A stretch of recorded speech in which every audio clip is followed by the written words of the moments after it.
Brett with Overland Expedition Specialist. So today I'm going to do a soft shackle showdown, a little honest comparison. I purchased all 4 of these, so nobody paid me for this review, so you get the truth, the whole truth, nothing but the truth. First, everybody ought to own at least 1 soft shackle, and you really ought to own 2, because they allow multi-purpose mounting locations for vehicle recoveries.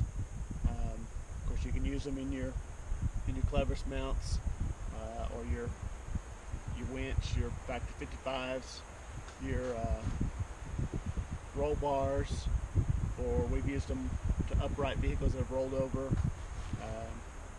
You can even, comes down to it, you can use it on the hitch, the actual frame mount part. Do not use it on a tow ball. Never use anything on a tow ball. It's a kind of like a Swiss Army knife of recovery. You want to try to avoid sharp edges because they are delicate, but just use some common sense. So the first one that I ever bought was this one from Off-Road Solutions 4x4, a little shop in Arkansas. They got a website. I bought this one Easter Jeep Safari, probably about 30 bucks I think, and apparently they don't make them anymore, at least they don't have them on their website. You might contact them. It's a good, simple shackle. They're all basically the same, with a knot tied at the end. The loop is woven in. You pull your loop out, wrap it around whatever your recovery point's going to be, snug up, and then hook it to your winch or hook it to your recovery rope, kinetic rope. This one's been good. Seen a lot of towing, seen a lot of recovery, held up well.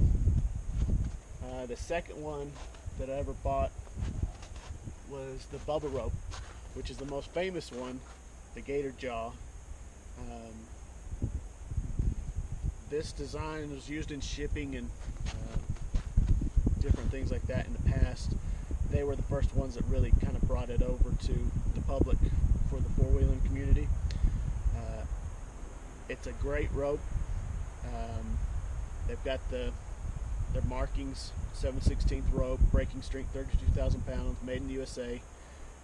It's a good quality. I've got a little wear, like I said, just like the other ones, but it's worth the money. It's the most expensive one, but it is a good quality, especially when you're putting your life and somebody else's life.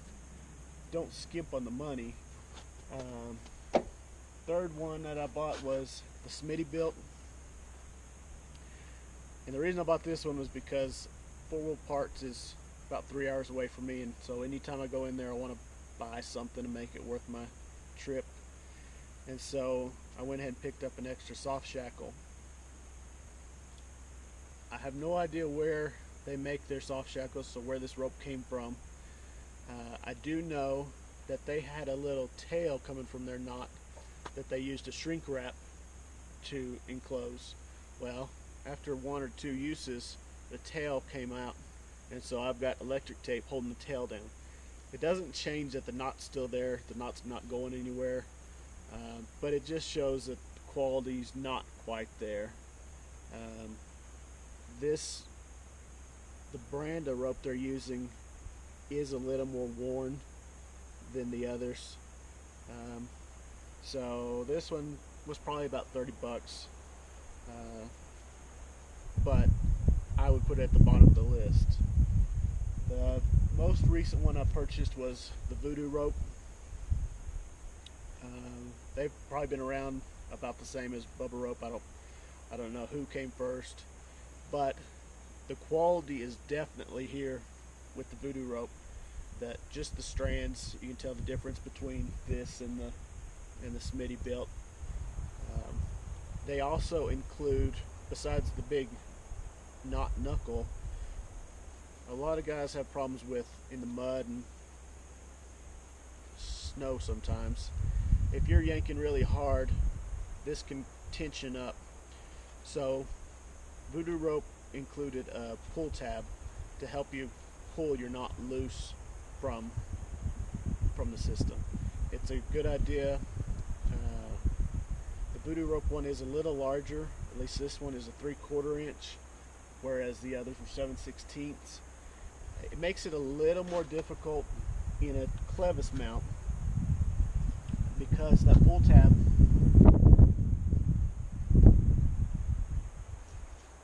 is there until it stops it. It will, the knuckle will go through, the knot will go through, so it's not a bad thing. It's just a little more challenging if you were in the mud or snow and trying to fiddle around to get it through than what the 7/16 rope are. But if you're using it through your factor 55s, again, that tab kind of sticks there, but it's not going to affect you running the rope through. So my own personal rankings for price and quality, this one was available for about 30 bucks. So I'm putting it number 1 because I think the quality is equivalent to the Bubba rope, but the price, especially if you're going to buy 2 of them, you get a little better deal on the Voodoo rope. I would take Bubba rope as number 2 because the quality's there. You're going to just pay a little bit more, but you won't regret it. Number 3, I would have gone with the ORS. If you can talk them into selling you one, it's a perfectly good rope. And very bottom, Smittybilt. Like I said, the quality's just not there. It will get the job done, but when you're talking within $2 difference of a Voodoo rope or an independent made in the USA, I'm going to go with those.